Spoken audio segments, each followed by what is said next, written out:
ও আল্লাহ, এমন একটা জিকির আমার শিখান, দিনে রাতে সব সময় এই জিকির আমি করব, আপনারে ডাকবো, কিন্তু শর্ত হলো এই জিকিরটা জানবে শুধু আপনি, আর জানবো শুধু আমি, কেউ জানবে না। আল্লাহ বললেন, মুসা পড়ো লা ইলাহা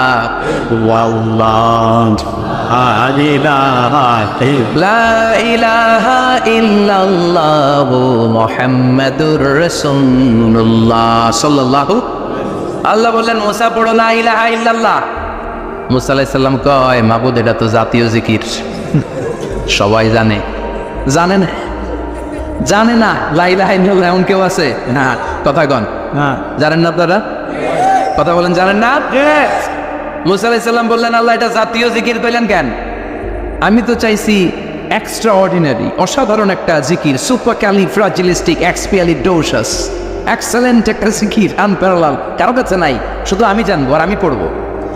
আল্লাহ বললেন, মুসা, এই লা ইলাহাকে যদি এক পাল্লায় রেখে দাও, তাম বিশ্ব, 7 আকাশ, 7 জমিনটারে তুলে যদি তুমি আরেক পাল্লায় রেখে দাও, লা রাজাহাত কাফাতু লা ইলাহা ইল্লাল্লাহ, মুহূর্তের মধ্যে লা ইলাহার পাল্লা ভারী হয়ে যাবে। ও মুসা, তুমি যতই এক্সক্লুসিভ জিকির চাও, লা ইলাহার চেয়ে দামি জিকির আমার কাছে নাই। চিৎকার করে পড়তে হবে আল্লাহু আকবার, আল্লাহু আকবার। তার মানে নামাজ ও জিকির, কোরআন ও জিকির, এই যে আমরা ওয়াজ করতেছি, এটাও কি? কথা কন। বিশ্ব নবীর আল্লাহ বললেন, ও নবী, ফাদাক্কির ইন্নামা আনতা, ও নবী, আপনি জিকির করেন, মানে ওয়াজ করেন। ইন্নামা আনতা মুযাক্কির, ও নবী, আপনি ওয়াজ করে শোনান। লাস্তা আলাইহিম বিমুসাইতির, আপনার দারোগা বানিয়ে পাঠাই নাই, আপনি শুধু ওয়াজ করেন। কার কথা?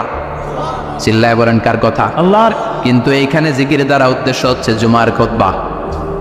ফাসআউ ইলা যিকরিল্লাহ, আল্লাহর জিকিরের দিকে ধাবিত হও, এই জিকির দ্বারা উদ্দেশ্য হলো জুমার খুতবা। তার মানে জুমার খুতবা যে খতিব সাহেবরা দেন, এখানে মসজিদের খতিব আছেন কারা কারা? দেখি একটু হাত তোলেন তো। 1 2 3 4 5 6 7, গুণে শেষ করা যাবে না, অনেক খতিব। আল্লাহ এই খতিবদেরকে তুমি কবুল করো। আর জোরে পারেন আমিন। এই যে যিকরুল্লাহ, ফাসআউ ইলা যিকরিল্লাহ দ্বারা আল্লাহ তাআলা জুমার খুতবাকে বুঝিয়েছেন। কি বুঝিয়েছেন? মনোযোগ আপনাদের আসে না গেছে? তাকবীর দেন, লিল্লাহি তাকবীর। আরো জোরে দেন, লিল্লাহি তাকবীর। ফাসআউ ইলা যিকরিল্লাহ, আল্লাহর জিকিরের দিকে, আল্লাহর স্মরণের দিকে ধাবিত হও। এটা তার উদ্দেশ্য হচ্ছে জুমার খুতবা। আল্লাহ বুঝাতে চাইলেন জুমার খুতবা যাতে মিস হয়ে না যায়, এজন্য জুমার খুতবারে যেন তেন মনে করবেন না, এটা ওয়াজিব। জুমার নামাজ যেমনি ওয়াজিব, জুমার খুতবা দেওয়াও, কথা বলেন, জুমার খুতবা ওয়াজিব, শোনা ওয়াজিব, খুতবা দেওয়া ওয়াজিব। এই জন্য রব্বুল আলামিন জোহরের নামাজকে ফরজ করে দিয়েছেন 4 রাকাত। যেহেতু জোহরের নামাজের আগে পরে কোনো খুতবা নাই, জুমার দিন খুতবা আছে, তাই জুমার দিন 4 রাকাত থেকে কমিয়ে তিনি 2 রাকাত করে দিয়েছেন। কি ব্যালেন্সড ইসলাম, কি ভারসাম্যপূর্ণ আমাদের জীবন বিধান। প্রতিদিন জোহরের সময় ফরজ কয় রাকাত, কিন্তু জুমার দিন ফরজ কয় রাকাত, 2 রাকাত কমাইলো কেন? খুতবা, সুবহানাল্লাহ কইবেন না? এই জন্য জুমার খুতবাটা খতিব সাহেব যারা আছেন, খুবই জরুরি। এটাকে খুব কনস্ট্রাকটিভ মুডে সমাজে তুলে ধরতে হবে, মানুষকে এডুকেট করতে হবে, ইনস্ট্রাক্ট করতে হবে। আপনাদের অনেক দায়িত্ব, you have huge responsibilities in your shoulder. আপনাদের অনেক দায়িত্ব। খতিব যারা, এটা ছোটখাটো কোনো রেসপন্সিবিলিটি নয়, এটা অনেক বড় দায়িত্ব। এজন্য জুমার দিন মানুষকে আপনার শিক্ষিত করতে হবে। এই জুমার খুতবা, জুমার আলোচনার সাথে পৃথিবীর কোনো আলোচনার কোনো মিল নাই, কারণ জুমার আলোচনা সব সময় অন টাইম, একটা নির্ধারিত সময় হয়। পৃথিবীর অন্য কোনো আলোচনা নির্ধারিত সময় হয় নাকি? কথা কন। আমরা বক্তারা নির্ধারিত সময়ে মাইক পাই, কথা কন। কোনোদিন 8টায়, কোনোদিন 9টায়, আজকে বসছি কয়টায়? কিন্তু জুমার খুতবার এটা চেঞ্জ হয়। কি বরকতের একটা জলসা! ওই দিন সবাই আসতে হয় মসজিদে। ফুল টাইম নামাজি এরা আসে, পার্ট টাইম নামাজি এরা আসে, বেনামাজি এরাও আসে, আস্তিক এরা আসে, নাস্তিক এরাও আসে, আওয়ামী লীগ আসে, বিএনপি আসে, জাতীয় পার্টি আসে, জামাত ইসলাম আসে, হেফাজতে ইসলাম আসে, তাবলীগের ভাইয়েরা আসে, পীরের মুরিদেরা আসে, সবাই আসে। তাহলে এটা জরুরি দিন না? তাফসির মাহফিলের সাথে জুমার একটা মৌলিক পার্থক্য হচ্ছে, তাফসির মাহফিল আমাদের ধরে রাখতে হয়। কি করতে হয়? ধরে না রাখলে শ্রোতা উঠে যায়। কিন্তু জুমার খুতবাকে ধরে রাখা লাগে? কথা কন। ওঠার সুযোগ আছে, কারণ সামনে কি? জুমার নামাজ। সুবহানাল্লাহ দেবেন না? এটা অনেক জরুরি। এজন্য জুমার খুতবা যারা দেন এরা বিশ্বনবীর দায়িত্ব পালন করেন। আল্লাহু আকবার। বিশ্বনবীর মাদানী ইনিংস কয় বছরের? 10 বছর। বিশ্বনবীর মাদানী ইনিংস শুরু হয়েছে মসজিদে নববী তৈরি করার মধ্য দিয়ে। বিশ্বনবী মসজিদে নববী তৈরি করার পর মসজিদে নববীর খতিব হিসেবে দায়িত্ব নিলেন। সুবহানাল্লাহ। বিশ্বনবী 1টা 2টা 5টা 10টা না, মসজিদে নববীতেই 10 বছরের ইনিংসে 500টারও বেশি জুমার খুতবা দিয়েছেন। সুবহানাল্লাহ। বাড়িতে যায় বললেন কত খুতবা? 500রও বেশি খুতবা দিয়েছে। মদিনার সমাজটা এমনি জান্নাতি সমাজ হয় নাই। মদিনার সোসাইটিটাকে জান্নাতি সমাজ বানানোর জন্য বিশ্বনবীকে 500টা বক্তব্য দিতে হয়েছে। চিল্লায় পড়েন আল্লাহু আকবার। প্রতি সপ্তাহে যে আয়াতগুলো নাজিল হতো বিশ্বনবী এগুলো নিয়ে কথা বলতেন। এই সপ্তাহে যে সমস্ত আয়াতগুলো নাজিল হলো ওই আয়াতগুলো নিয়ে বিশ্বনবী জুমার দিন খুতবার মধ্যে কথা বলতেন। এই সপ্তাহের মধ্যে রাষ্ট্রীয় যত ক্রাইসিস আছে এই সমস্যাগুলো নিয়ে বলতেন। এই সপ্তাহে সমাজের মধ্যে বড় বড় যত ঘটনাগুলো ঘটে গেল এগুলো নিয়ে বিশ্বনবী জুমার দিন কথা বলতেন। সুবহানাল্লাহ। এজন্য খতিব যারা আছেন জুমার আলোচনাটা অনেক কনস্ট্রাকটিভ, ফ্রুটফুল হতে হবে, কোরআনের আলোকে হতে হবে। বিশ্বনবী জুমার খুতবা দিচ্ছেন, হঠাৎ বিশ্বনবী দেখলেন হাসান আর হুসাইন লাল 2টা জামা পরে জুমার মসজিদের মধ্যে ঢুকে একবার কাতারের এইদিকে দৌড় মারে আরেকবার ওইদিকে দৌড় মারে। ছোট বাচ্চাদেরকে মসজিদে ঢুকতে দেন তো না বের করে দেন? বের করে দেয়। অনেকদের সর্বনাশ। বাচ্চাদেরকে মসজিদ থেকে বের করবেন না, কখনোই বের করবেন না। তুরস্কের বিভিন্ন মসজিদে বড় বড় ফেস্টুন দিয়ে লেখা থাকে তারাবির নামাজে, জামাতের নামাজে মুরব্বীরা যখন সামনে নামাজ পড়বে পিছন থেকে যদি ছোট বাচ্চাদের চিল্লা আর কিচির মিচির শব্দ শুনতে না পাওয়া যায় তাহলে ভবিষ্যৎ প্রজন্ম নিয়ে আপনারা চিন্তিত থাকুন। পিছনে যদি বাচ্চাদের হই হুল্লোড় না থাকে, চিল্লাফাল্লা না থাকে, তার মানে নেক্সট জেনারেশন এগুলো মুসল্লি হবে না, এগুলো হবে ডাকাত। এজন্য এরা বিভিন্ন প্রজেক্ট চালু করেছে। 40 দিন টানা ফজরের নামাজ যে ছোট বাচ্চারা মসজিদে এসে পড়বে ওই প্রজেক্টের আওতা থেকে একটা করে সাইকেল দিয়ে দেওয়া হচ্ছে। সুবহানাল্লাহ কইবেন না? কুয়েতে একটা প্রজেক্ট করছে, ফজরের নামাজে মুসল্লি নাই। কুয়েতের এই প্রজেক্ট হচ্ছে marriage project, second marriage project, দ্বিতীয় বিবাহ প্রকল্প। কি কাজ এই প্রকল্পের? তারা ঘোষণা দিল মসজিদে ফজরের সালাতে মুসল্লি পাওয়া যায় না, তো যারা যারা ফজরের নামাজে মসজিদে আসবে না, টাইমলি আসবে না, তাদেরকে মসজিদের টাকা দিয়ে মসজিদের অর্থায়নে দ্বিতীয় বিবাহের ব্যবস্থা করে দেওয়া হবে। এই ঘোষণা দেওয়ার পর থেকে ওই এলাকার কোনো মহিলার তাহাজ্জুদ মিস হয় না। ফজর তো অনেক দূরে, তাহাজ্জুদের সময় থেকে হাজবেন্ডে ডাকা শুরু করে মসজিদে যাও, তাড়াতাড়ি তাড়াতাড়ি কোথায় যাও, কারণ মসজিদে না গেলে দ্বিতীয় বিয়ে আছে না নাই? সুবহানাল্লাহ কইবেন না? অটে প্রজেক্ট, অটে প্রজেক্ট, কত চমৎকার প্রজেক্ট। এই প্রজেক্টগুলো নেওয়ার দরকার আছে না নাই? এজন্য ছোট বাচ্চাদেরকে মসজিদ থেকে তাড়িয়ে দেওয়া যাবে, এদেরকেও নিয়ে যান। এরা হাসতে খেলতে চলতে ফিরতে, আমি বাইরের যত জায়গায় তারাবি পড়েছি, অনেক দেশে তারাবি পড়েছি রামাদানে, ছোট বাচ্চারা পিছনে অনেক কিচির মিচির করে, হঠাৎ অ্যানাউন্সমেন্ট দেয় বাবা মারা ছেলে মেয়েদেরকে শান্ত করেন, কিছুক্ষণ শান্ত, 2 রাকাত পরে আবার চিল্লাচিল্লি আছে না নাই? আছে। ওরা যদি না চিল্লায়, ওরা যদি লাফালাফি না করে, লাফালাফি কি 80 বছরের মুরব্বী করবে? কথা কয় না। মুরব্বী লাফালাফি করলে এটা মানাবে? ছোট বাচ্চারা লাফালাফি করবে, একজন আরেকজনের কামড় দেবে, কাঁচের গ্লাস ভাঙবে, এটাই পৃথিবীর সৌন্দর্য। চিল্লায় বলেন ঠিক কিনা? বিশ্বনবী একবার আসরের নামাজের সেজদা লম্বা করে দিলেন, সাহাবারা বললেন নবী নামাজের পরে ধরলেন অসুস্থ হয়ে গেলেন নাকি, অথবা কোরআনের আয়াত সেজদা অবস্থায় নাজিল হয়ে গেল নাকি? আসরের সেজদা তো এত লম্বা করতে কখনো দেখি নাই রে নবী। বিশ্বনবী বললেন না, অসুস্থ হই নাই, কোরআনের আয়াত নাজিল হয় নাই, আমি যখন সেজদায় লুটিয়ে পড়েছি আমার কলিজার টুকরা নাতি হাসান আমার কাঁধের উপরে চেপে বসেছে, আমি যদি সেজদা থেকে মাথা উঠাই হাসানের কষ্ট হয়ে যাবে, তাই আসরের একটা সেজদা আমি ইচ্ছা করেই লম্বা করে দিয়েছি। কি নবী ছিল, কি মায়া ছিল নাতিদের সাথে। হাসান হুসাইন বিশ্বনবী, যে নবী হচ্ছে সব নবীদেরও সর্দার, ওই নবীরে ঘোড়া বানায় বিশ্বনবীর বাপরে চুল ছিল তো চুল ধরে এরকম ঘোড়া ঘোড়া খেলতো। বিশ্বনবীর কাঁধে বসে বিশ্বনবীর বাপরে চুল টেনে টেনে এটা আমার ঘোড়া। হাসান হুসাইনের গায়ের এমন কোনো জায়গা নাই যে জায়গায় বিশ্বনবী চুমা দেয় নাই। আর বলতেন রাইহানা চাইনি ফিদ দুনিয়া, হাসান আর হুসাইন হলো আমার দুনিয়ার সুগন্ধি। সুবহানাল্লাহ। সাইয়্যিদা শাবাবি আহলিল জান্নাহ, জান্নাতীরা আপনারা যারা জান্নাতে যাবেন আপনাদের সামনে দুইটা পতাকা থাকবে, একটা থাকবে হাসানের হাতে আর একটা হুসাইনের হাতে। বিশ্বনবী মসজিদে নববীতে জুমার খুতবা দিচ্ছেন, হঠাৎ হাসান আর হুসাইন লাল দুইটা জামা পরে কাতারের মধ্যে দৌড়াদৌড়ি শুরু করলেন। বিশ্বনবী খুতবা থামিয়ে দিলেন, মিম্বার থেকে নেমে হাসান হুসাইনকে দুই হাতে টানতে টানতে মিম্বারের উপরে নিয়ে আসলেন যাতে মুসল্লিদের ডিস্টার্ব না হয়ে যায়। হাসানকে ডান হাতে ধরে হুসাইনকে বা হাতে ধরে বাকি খুতবাটা বিশ্বনবী তখন শেষ করলেন। 500টা খুতবা দিয়েছেন। কয়টা? চিল্লায় বলেন কয়টা? 500টা। আবার বিশ্বনবী জুমার খুতবা দিতে দাঁড়ালেন।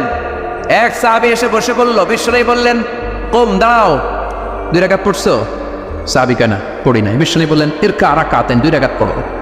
সাহাবী 2 রাকাত পড়া শুরু করলেন, বিশ্বনবী আবার খুতবা দেওয়া শুরু করলেন। খুতবার নিরবিচ্ছিন্নতাকে ভঙ্গ করে বিশ্বনবী তাকে দাঁড়াতে বললেন, 2 রাকাত নামাজ পড়তে বললেন। তার মানে খতিব সাহেব মন গড়া শুধু খুতবা দিয়ে যায় না, ডানে বায়ে কোথায় কি হচ্ছে সব কিছু নজরে রেখে, কন্ট্রোলে রেখে সামাজিক সব সমস্যার কথাগুলো তুলে ধরে অসামাজিক কার্যকলাপের বিরুদ্ধে হুঙ্কার দিয়ে জুয়ার প্ল্যাটফর্মটাকে শক্তিশালী করাই হচ্ছে একজনের খতিবের দায়িত্ব। চিল্লা এখন ঠিক কিনা? এই কাজই করেছেন বিশ্বনবী 500টা খুতবায়। আবার বিশ্বনবী দাঁড়িয়ে খুতবা দিচ্ছেন, এক সাহাবী এসে বলেন, নবী মদিনার মধ্যে পানি নাই, অনাবৃষ্টি, দুর্ভিক্ষ, আপনি একটু দোয়া করেন যাতে বৃষ্টি হয়। কিসের দোয়া? বিশ্বনবী জুমার খুতবা থামিয়ে দিলেন, খুতবা দিচ্ছিলেন, খুতবা থামিয়ে দোয়া করলেন, আল্লাহুম্মা আসকিনা, আল্লাহুম্মা আসকিনা ইয়া গাউস আগিসনা, আল্লাহুম্মা আসকিনা গাইসান মুগীসান মারিআন মুরিআন নাফিআন গায়রা দার আজিলান গায়রা আজিল। আল্লাহ আপনি আমাদের সাহায্য করেন, আপনি রহমত করেন, বরকত দেন, আপনি মদিনার বুকে বৃষ্টি দেন, তাড়াতাড়ি দেন, দেরি করেন না। সুবহানাল্লাহ। বিশ্বনবী দোয়া করতে দেরি, মুহূর্তের মধ্যে ঝুমঝুম করে বৃষ্টি নাজিল হয়ে মদিনাটা প্লাবিত হয়ে গেল। আকাশে মেঘ দেয় কে? আল্লাহ। বৃষ্টি দেয় কে? আল্লাহ। আল্লাহ মেঘ দে, পানি দে, ছায়া দে রে তুই, আল্লাহ মেঘ দে। পড়েন পড়েন, আল্লাহ মেঘ দে, পানি দে, ছায়া দে রে তুই, আল্লাহ মেঘ দে। সবকিছু দেয়ার মালিক কে? আল্লাহ। বৃষ্টি দেয় কে? মেঘ দেয় কে? বিশ্বনবীর দোয়ার বরকতে বৃষ্টি নামলো। শুক্রবার বৃষ্টি, শনিবার বৃষ্টি, রবি সোম মঙ্গল বুধ বৃহস্পতি শুক্র, এর পরের শুক্রবার পর্যন্ত টানা বৃষ্টি হলো। কারণ দোয়ার বৃষ্টির দোয়া করছে, বৃষ্টি বন্ধ তত করে নেই, চলতেছে। আল্লাহ কাছে নবী চাইছেন, দিতেছি, না করলে থামাও। সুবহানাল্লাহ কইবেন না? বৃষ্টি হইতে হইতে মদিনায় বন্যা, মরুভূমির দেশ, কি পরিমাণে হেভি রেইনফল হলে মরুতে বন্যা হয়। সুবহানাল্লাহ পড়বেন না? আবার বিশ্বনবী পরের জুমাবারে খুতবা দিচ্ছেন, ওই সাহাবী এসে হাজির, এসে বলে, ও নবী আর বৃষ্টির দরকার নাই। যে বৃষ্টির দোয়া করতে বলেছিল সে এসে বলে আর কিসের দরকার নাই? বৃষ্টির দরকার। চিল্লায় বলেন কিসের দরকার নাই? ও নবী আর বৃষ্টির দরকার নেই, এবার বৃষ্টি বন্ধের দোয়া করেন। বিশ্বনবী আবার হাত তুলে বললেন, আল্লাহুম্মা হাওয়ালাইনা ওয়ালা আলাইনা, মানে আল্লাহ আপনি বৃষ্টি দেন তবে এই এলাকায় না, ডানে বায়ে সামনে পেছনে চারদিকে দেন। সাহাবীরা মসজিদ থেকে বের হয়ে দেখে মদিনার চারদিকে এরকম গোল একটা চাকতি, এই চাকতি দিয়ে নীল আকাশ দেখা যায়, আর ডানে বায়ে সামনে পেছনে প্রচন্ড ঝড় ঝন্ডার বৃষ্টি। মদিনার আকাশে এক ফোঁটাও বৃষ্টি নেই। চিল্লা এখন সুবহানাল্লাহ। এগুলো হচ্ছে বিশ্বনবীর খুতবার বরকত। 500টা খুতবা দিয়েছেন, এজন্য খতিব সাহেবরা ভালো করে খুতবা দেওয়ার দরকার আছে না নাই? আল্লাহ বললেন, ইযা নুদিয়া লিস-সালাতি মিন ইয়াউমিল জুমআতি ফাসআউ ইলা যিকিরিল্লাহি ওয়া যারুল বাই। জুমার আযান যখন হয়ে যায়, জুমার নামাজ পড়তে যাও, বেচা কেনা বন্ধ করে দাও। কার কথা? আল্লাহর। Close the shop, shut down the shop, close the market. Market বন্ধ, দোকানের শাটার নামাও, ক্যাশ বক্সে তালা ঝুলাও, ব্যবসা প্রতিষ্ঠান, মার্কেট সবগুলো বন্ধ করে একজনের জিকিরের দিকে ছোটবা। তিনি কে? অল্প 1-1.5 ঘন্টার জন্য যদি ব্যবসা বন্ধ রাখেন, পরে যখন আবার দোকান খুলবেন জুমার বরকতে ব্যবসা বাড়িয়ে দিতে পারে কে? এরপর আল্লাহ বললেন, ফাইদা কুদিয়াতিস সালাতু ফান্তাশিরু ফিল আরদি ওয়াবতাগু মিন ফাদলিল্লাহ ওয়াযকুরুল্লাহা কাসীরান লাআল্লাকুম তুফলিহুন। যখন নামাজ শেষ হয়ে যায়, ফাইদা কুদিয়াতিস সালাতু ফান্তাশিরু ফিল আরদ, জুমার নামাজ যখন শেষ হয়ে যায়, জামাতের নামাজগুলো যখন শেষ হয়ে যায়, ফান্তাশিরু ফিল আরদ, জমিনে ছড়িয়ে যাও, ওয়াবতাগু মিন ফাদলিল্লাহ, আল্লাহর কাছ থেকে ফজল তালাশ করো, মানে রিজিক তালাশ করো। কার কথা? নামাজ শেষ মসজিদে থাকবেন? কই যাবেন? কথা কন, জোরে কন। নামাজের সময় ঢুকবেন কই? নামাজ শেষে যাইবেন কই? আবার বলেন আজান হলে ঢুকবেন কই? মসজিদ। আজান শেষ, নামাজ শেষ, যাবেন কই? কুদিয়াতিস সালাহ ফান্তাশিরু ফিল আরদ। এটা হচ্ছে ইসলামের বিধান। মসজিদে গোল হয়ে বসে থাকার কোনো বিধান নাই। শুধু মুরব্বী যারা, কাজ নাই, ফ্যামিলিরে দেওয়ার কিছু নাই, অবসর সময় ও ঢেল সময় মসজিদে বসে তেলাওয়াত করেন, জিকির করেন, সমস্যা নাই। কিন্তু যুবক যারা, নামাজের পরে সমাজকে উপহার দিবা, রাষ্ট্রকে অনেক কিছু উপহার দেওয়ার আছে, তোমার ফ্যামিলির প্রতি অনেক দায়িত্ব আছে, কর্মক্ষম কেউ নামাজের পরে মসজিদে অলস সময় কাটানো যাবে না। বিধানটা কার? ওমর ফারুক মসজিদে নববীর ইমাম, জোহরের নামাজের ইমামতি করলেন, বের হয়ে আসলেন, দেখেন মসজিদের বারান্দায় ইয়ামান থেকে আসা কিছু লোক গোল হয়ে বসে বসে জিকির করে। কি করে? মনোযোগ নাই। কি করে? জিকির করে। উনি চলে গেলে আসরের সময় আবার ইমামতিতে আসলেন, আসরের সালাত পড়িয়ে চলে যাচ্ছেন, আবার দেখে গোল হয়ে জিকির করে ওই দল। মাগরিবের নামাজে ইমামতি করলেন, চলে যাওয়ার সময় দেখে সবাই যায়, এরা যায় না, গোল হয়ে বসে বসে জিকির করে আর তাসবিহ পড়ে। এবার ওমর ফারুক বললেন আসসালামু আলাইকুম। সবাই বলে ওয়ালাইকুম আসসালাম। মান আনতুম, তোমরা কারা? কয় নাহনু আল মুতাওয়াক্কিলুনা আলাল্লাহ, আমরা আল্লাহর উপর তাওয়াক্কুল করছি। তো তাওয়াক্কুল করে যে বসে আছে, তোমাদের ফ্যামিলি নাই, ছেলে মেয়ে নাই, দায় দায়িত্ব নাই, সমাজকে উপহার দেওয়ার মতো কিছু নাই, আর তোমরা যে বসে আছো 3টা বেলা, খাইলা থেকে? না, রোজা দেওয়া। ইয়ামানি লোকগুলো বলে না, রোজা রাখি নাই, খাইছি। ওমর বলল বড় আল্লাহর ওলি খানা করতে আইছে। আমাদের জিকির আর বুজুর্গি দেখে আশেপাশের লোকজন খানা দিয়া গেছে।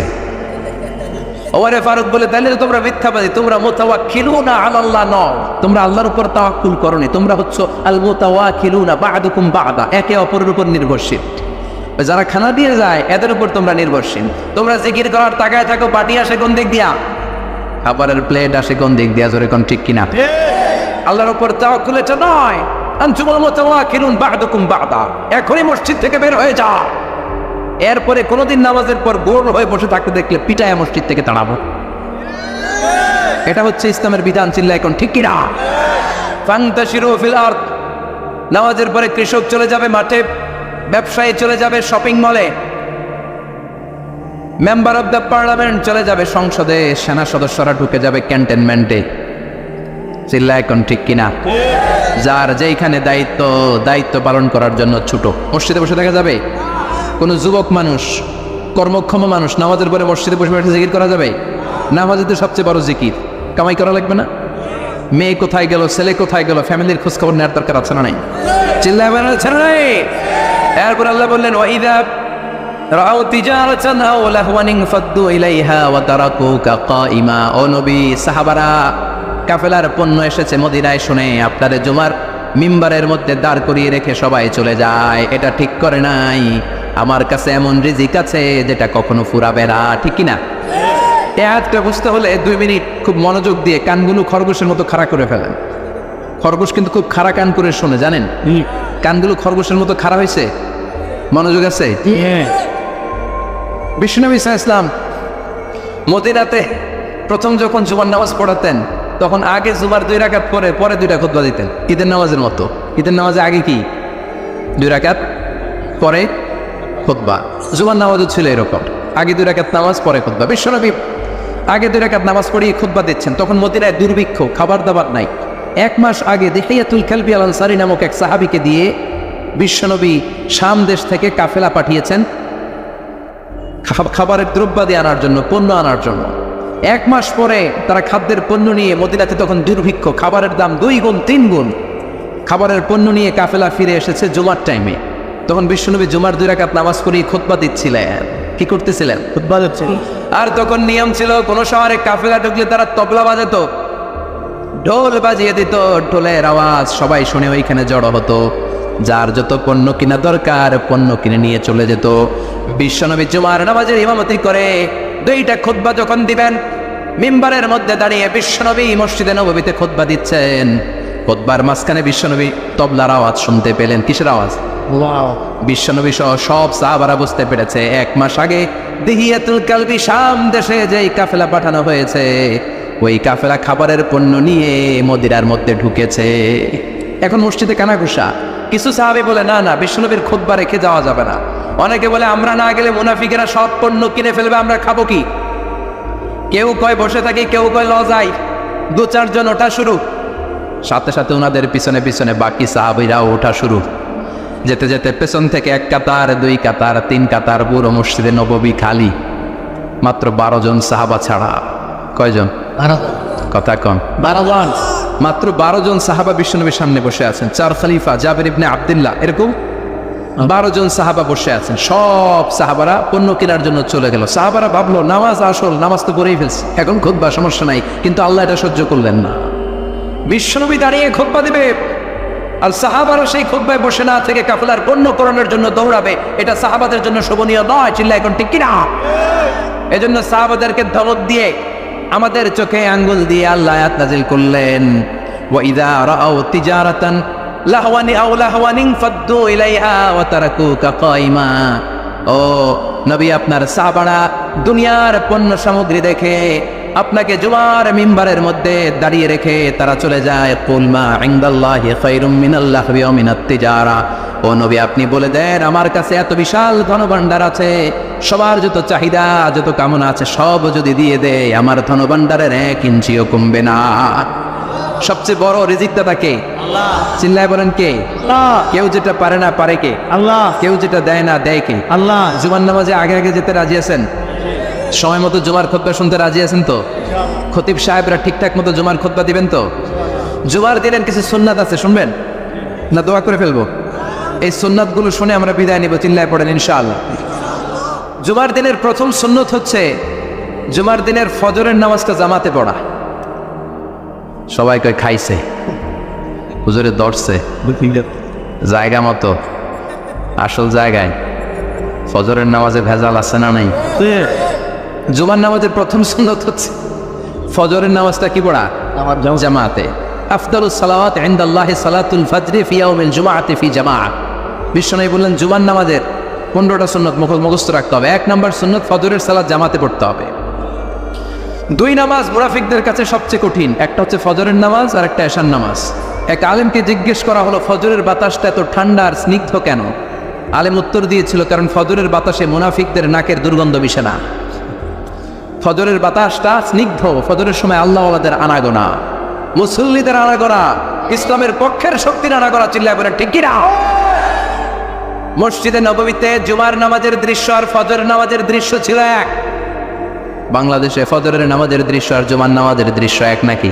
যা, ফজরের নামাজের সময় মুসল্লি নাই, 1 কাতারও হয় না। আর জুমার নামাজে পাক্কা মুসল্লি দেরি করে গেলে বারান্দায়ও জায়গা পায় না। ঠিক কথা কন। তাহলে আগামীকাল ফজরের নামাজটা আমরা জামাতে পড়বো ইনশাআল্লাহ। ইনশাআল্লাহ। এত আসতে ইনশাআল্লাহ। আরো জোরে পড়েন ইনশাআল্লাহ।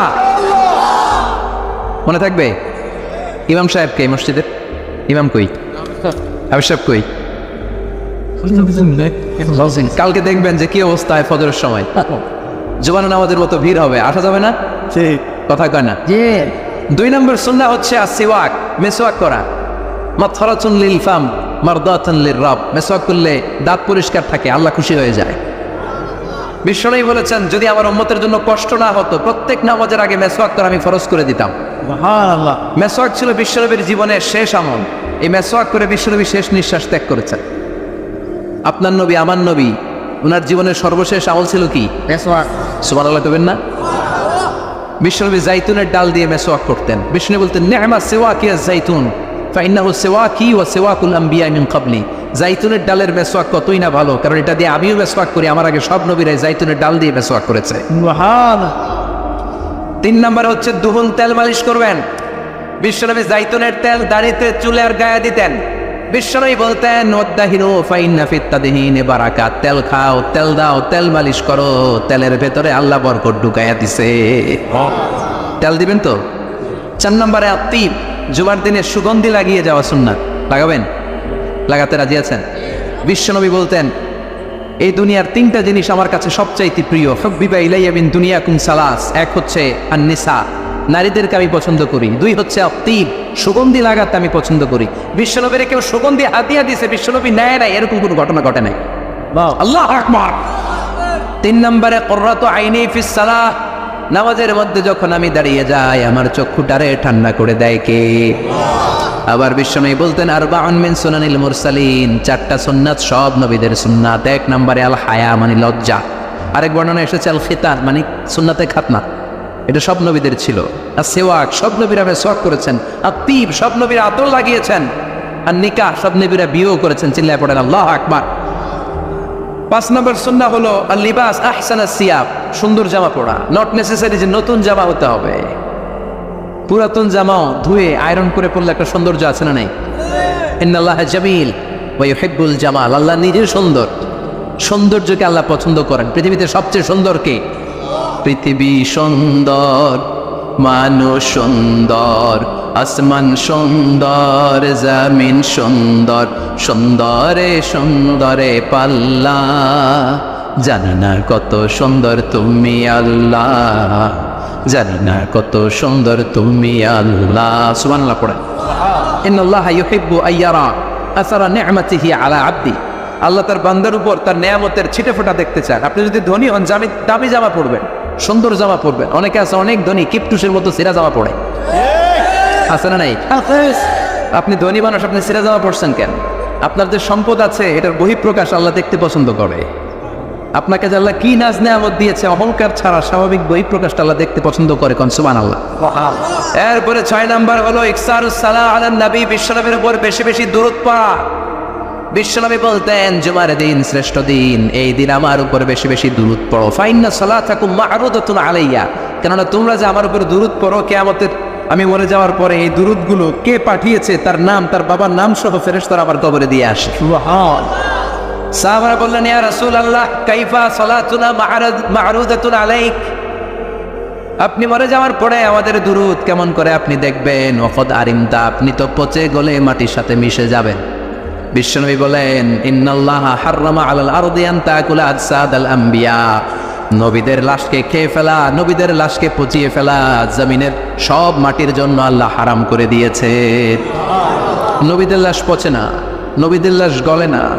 যারাই বিশ্বনবীর উপর দুরূদ পড়বেন, আপনার নাম সহ, আপনার বাবার নাম সহ, মালাইকাতুস সাইয়াহিন, একদল ফেরেশতা আছে শুধু রাউন্ড দেয় গোটা ওয়ার্ল্ডে। কারা বিশ্বনবীর উপর দুরূদ পড়েছে, এই দুরূদ নিয়ে, এই নাম নিয়ে বিশ্বনবীর কবরে তারা পৌঁছে দেয়। চিল্লায় পড়েন আল্লাহু আকবার। এরপরে বিশ্বনবী বলতেন জুমার দিনে সূরাতুল কাহফ পড়বা, কাহফ পড়া সুন্নাহ। সূরাতুল কাহফ পড়তে রাজি আছেন? 18 নম্বর সূরা, কোরআনের একেবারে মাঝখানের সূরা। আলহামদুলিল্লাহিল্লাযী আনজালা আলা আবদিহিল কিতাবা ওয়া লাম ইয়াজআলহু ইওয়াজা, এই আয়াত দিয়ে শুরু হয়েছে, শেষ করা হয়েছে ফামান কানা ইয়ারজু লিকা রাব্বিহি ফালইআমাল আমালান সালিহা ওয়া লা ইউশরিক বিইবাদাতি রাব্বিহি। আর মাঝখানে আছে ওয়ালিয়াতালাত্তাফ। হাফেজ সাহেবরা উত্তর দাও, মাঝখানে আছে কি? কথা কন। ওয়ালিয়াতালাত্তাফ একটা শব্দ আছে সূরা কাহফের মাঝখানে। কোরআনের সব জায়গায় এক ফন্টে আয়াতগুলো লেখা, কিন্তু ওয়ালিয়াতালাত্তাফ মোটা করে লেখা আছে না? ডবল ফন্টে লেখা, মোটা, কারণ এটা কোরআনের একেবারে মাঝখানে অবস্থিত এই শব্দটা ওয়ালিয়াতালাত্তাফ।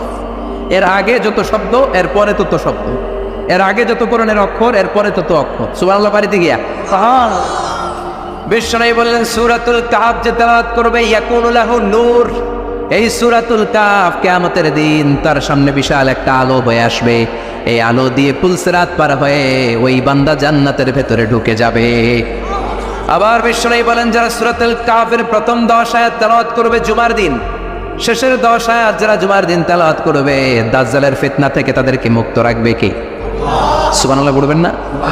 সূরাতুল কাহফ দিয়ে সকাল শুরু করতে রাজি আছেন? সবাই রাজি? এরপর আত-তাবকির ইলাল মসজিদ, মসজিদে আগে আগে যাওয়া সুন্নাত। আগে যিনি যাবে উনি কি পাবে? তারপরে গরু, তারপরে বকরি, তারপরে মুরগি, মুরগির পরে ডিম না আন্ডা? আন্ডা। আল মাশিউ আলাল ইকদাম, বিশ্বনবী বললেন হেঁটে হেঁটে জুমার নামাজে যাওয়া সুন্নাত। রিকশা, হুন্ডা, সাইকেল, সিএনজি দিয়ে গেলেও হবে, কিন্তু হেঁটে গেলে সওয়াব বেশি না কম? প্রতি কদমে কদমে আমলনামায় সওয়াব দিয়ে দিবে কে? এরপরে বিশ্বনবী বললেন আদামু তাখাত্তি রিকাবান নাস, মানুষের ঘাড় ডিঙ্গিয়ে সামনে না যাওয়া সুন্নাহ। অনেকে জুমার দিন আসে, সবার শেষে বসতে চায় সামনে, এরকম ডাকাইত আছে না নাই? বিশ্বনবী জুমার খুতবা দিচ্ছেন, হঠাৎ এক সাহাবী সব সাহাবীর ঘাট ডিঙ্গিয়ে ডিঙ্গিয়ে সামনে আসতেছে বুলেটের মতো। বিশ্বনবী বললেন, থামো, এই যে স্পর্শ মিয়া, ফকত আযাইতা ওয়া আনাইতা, আসছো দেরি করে, আবার মুসল্লিদেরকেও কষ্ট দিচ্ছ। যেখানে জায়গা পাবেন ওইখানে বসবেন, মানুষের ঘাট ডিঙ্গিয়ে সামনের কাতারে যাওয়া এটা ঠিক না। এজন্য জুমার দিন আগে আগে আসার চেষ্টা করবেন। রাজি আছেন তো? এরপরে বিশ্বনবী বললেন, দুখুলুল মসজিদে রাকাতাইন, জুমার নামাজের দিন মসজিদে ঢোকার পরে 2 রাকাত পড়া সুন্নাত। কয় রাকাত? রাজি আছেন? কবলাল জুমা বাদাল জুমা, অনেকে প্রশ্ন করে বাদাল জুমা 4 রাকাত, মসজিদে পড়লে 4, ঘরে পড়লে 2। কিন্তু কবলাল জুমা সুনির্ধারিত নয়, অনির্ধারিত। মা কদ্দিরা লাগ, যত আপনার তৌফিকে কুলায় 2 রাকাত করে করে 2, 4, 6 ইমাম সাহেব খুতবা দেওয়ার আগ পর্যন্ত। আপনি যদি আধা ঘন্টা আগে যান আপনি 10 রাকাত পড়তে পারবেন। চিল্লায় বলেন ঠিক কিনা? এরপরে বিশ্বনবী বললেন, ইনসাত, চুপ থেকে খুতবা শুনবা। জুমার খুতবার সময় কথা বলা যাবে নাকি? কথা কম। বিশ্বনবী বললেন, তোমার সামনে কেউ কথা বলতেছে, তুমি যদি বলো চুপ করো, এটাও তুমি খারাপ কাজ করছো। চুপ করো তোমার কইতে কইছে কে? চুপ করো বলে তুমি আরেকটা বেজাল লাগাইছ। চিল্লায় বলেন ঠিক কিনা? তাহলে জুমার নামাজে কথা বলা যাবে না, কেউ কথা বললে চুপ করো, এই কথাটাও বলতে বিশ্বনবী নিষেধ করেছেন। চিল্লায় বলেন ঠিক কিনা? এরপরে মজার একটা কথা বিশ্বনবী বলেছেন, জুমার নামাজ পড়তে যেয়ে যদি কারো ঘুম আসে, জায়গা চেঞ্জ করে বসো। জুমার নামাজ পড়তে যায় ঘুমান না, এরকম কে কে আছেন আল্লাহর ওলি? হাত তোলেন। হাত তুলতে পারবেন? আমিও তুলতে পারবো না, আমি কত ঘুমাইছি। জুমার খুতবা শুনতে গেলে ঘুমাস, কারণ রহমত নাজিল করে কে? আল্লাহ। পুরো মসজিদের ডানে বায়ে রহমতের ঠাসা, খালি ঘুম আর ঘুম। আছে না নেই? আছে। বছরের সবচাইতে শ্রেষ্ঠতম মাস কোনটা? রমজান মাস। শাহরু রমাদান আল্লাযী উনজিলা ফীহিল কুরআন, যে মাসে কোরআন নাজিল হয়েছে, এই মাসের চেয়ে শ্রেষ্ঠ কোনো মাস থাকতে পারে? চিল্লায় বলেন থাকতে পারে? তার মানে বছরের শ্রেষ্ঠ দিন আরাফার দিন, বছরের শ্রেষ্ঠ রাত কদরের রাত, বছরের শ্রেষ্ঠতম মাস রমজান মাস। এবার বলেন সপ্তাহের মধ্যে শ্রেষ্ঠতম দিন কোনটা? বিশ্বনবী বললেন, সাইয়্যিদুল আইয়াম, leader of the all days in the week. সপ্তাহের যতগুলো দিন আছে 7টা দিনের সর্দার হচ্ছে ইয়াউমুল জুমা, জুমার দিন। চিল্লায় পড়েন আল্লাহু আকবার। তার মানে বছরের শ্রেষ্ঠ দিন আরাফার দিন, বছরের শ্রেষ্ঠ রাত কদরের রাত, শ্রেষ্ঠ মাস রমজান মাস, আর 7 দিনের মধ্যে শ্রেষ্ঠতম দিন হচ্ছে জুমার দিন। কোন দিন? জুমার দিন। এই সূরাতুল জুমা নিয়ে আমরা কথা শুনবো ইনশাআল্লাহ। বলেন এটা সাধারণ দিন নয়। ফিহি খালাকাল্লাহু আদম, এই জুমার দিনে আল্লাহ তাআলা সাইয়েদনা আদম আলাইহিস সালামকে তৈরি করেছে। সুবহানাল্লাহ।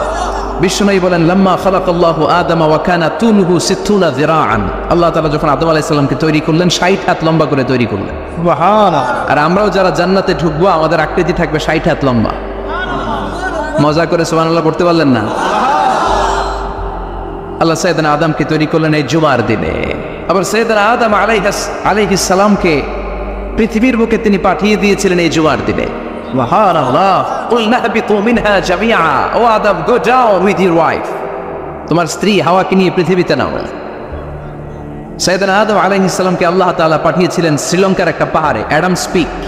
ওখানে ঐতিহাসিকভাবে প্রমাণিত, এটা হাদিসে নেই, কুতুবুত তারিখে এসেছে।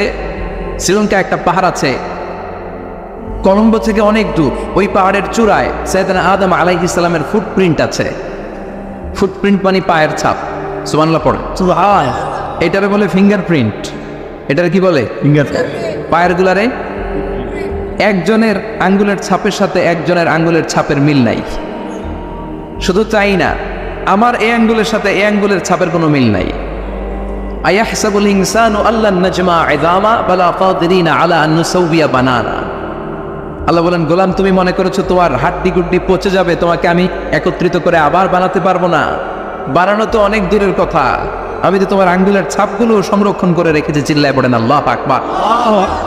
1880 সালে স্যার ফ্রান্সিস গালটন নামে একজন বিজ্ঞানী, তিনি আবিষ্কার করেছেন যে আমাদের আঙ্গুলের ছাপগুলো আলাদা, ফিঙ্গারপ্রিন্ট আলাদা। এই 10টা আঙ্গুলের একটার সাথে আরেকটার কোনো মিল নাই। এই পৃথিবীতে যদি 600 কোটি মানুষ হয় তাহলে 6000 কোটি আঙ্গুল, একটা আঙ্গুলের সাথে আরেকটা আঙ্গুলের ছাপের মিল আছে? যারা সিগনেচার দিতে পারে না এরা কি দেয়? টিপসই দেয়। সুবহানাল্লাহ। কি ম্যাজিক আল্লাহ আঙ্গুলে রেখে দিয়েছে, একটা আঙ্গুলের ছাপের সাথে আরেকটা আঙ্গুলের ছাপের মিল নাই। এখন এই বায়োমেট্রিক অথেন্টিকেশনের জন্য অনেক জায়গায় দিতে হয়। ইমিগ্রেশন পাস করবেন, গিভ ইউর ফিঙ্গারপ্রিন্ট। ভিসা করবেন, Schengen visa, European visa, provide your fingerprint first. Canadian এম্বাসিতে গিয়েছিলাম, সব আঙ্গুলের আলাদা আলাদা ফিঙ্গারপ্রিন্ট রেখেছে। এখন এটা অথেন্টিকেশনের জন্য সিকিউরিটি পারপাস খুব গুরুত্বপূর্ণ, কিন্তু ১৫০০ বছর আগে, 1880 মানে কি 200 বছরও তো না, 200 বছর আগে বিজ্ঞানীরা আবিষ্কার করলো। ১৫০০ বছর আগে সূরাতুল কিয়ামার ভিতরে ফিঙ্গারপ্রিন্টের কথা বলেছে কে? আল্লাহ। আর পায়ের তারে বলে ফুটপ্রিন্ট। এটা প্রাণীদের ক্ষেত্রে প্রযোজ্য, কারণ প্রাণীদের আঙ্গুল নাই, আছে? ওদের আছে পা। বাঘের কয় পা? কথা কয় না, 4 পা। বাঘের হাত কয়টা? হাত নাই, ওদের পা। ফলে ওদের ফুটপ্রিন্ট লাগে। সুন্দরবনে কয়টা বাঘ আছে এটার একটা হিসাব আছে। কি করে বলে, কেমন করে হিসাব করে? বাঘের কাছে যে গুনে চেহারা তো একরকম, একটা 3 বার গন্ডে। কথা কন, কিভাবে গলে? তাহলে বাক্সওয়ারি হয় কিভাবে? ফুটপ্রিন্ট, পায়ের ছাপ। একটা বাঘের পায়ের ছাপের সাথে আরেকটা বাঘের পায়ের ছাপের কোনো মিল নাই। আবার কাবা ঘরের পাশে একটা ছোট্ট জায়গা আছে, এই জায়গার মধ্যে রব্বুল আলামিন সব নবীদের পিতা সাইয়েদনা ইব্রাহিম আলাইহিস সালামের ফুটপ্রিন্ট রেখে দিয়েছেন। ওয়াত্তাখিযু মিন মাকামি ইব্রাহিম মুসাল্লা, সাইয়েদনা ইব্রাহিমের দাঁড়ানোর জায়গায় তোমরা নামাজের জায়গা করে নাও। আল্লাহু আকবার। সাইয়েদনা ইব্রাহিম আলাইহিস সালামের পায়ের ছাপ আছে কিন্তু মাকাম ইব্রাহিম, আর সাইয়েদনা আদম আলাইহিস সালামের পায়ের ছাপ আছে অ্যাডামস পিকে, শ্রীলঙ্কার ওই পাহাড়ে। তো যেদিন আদম আলাইহিস সালামকে আল্লাহ ওখানে পাঠাই দিয়েছিলেন, ওই দিনটা ছিল জুমার দিন। সুবহানাল্লাহ নাই?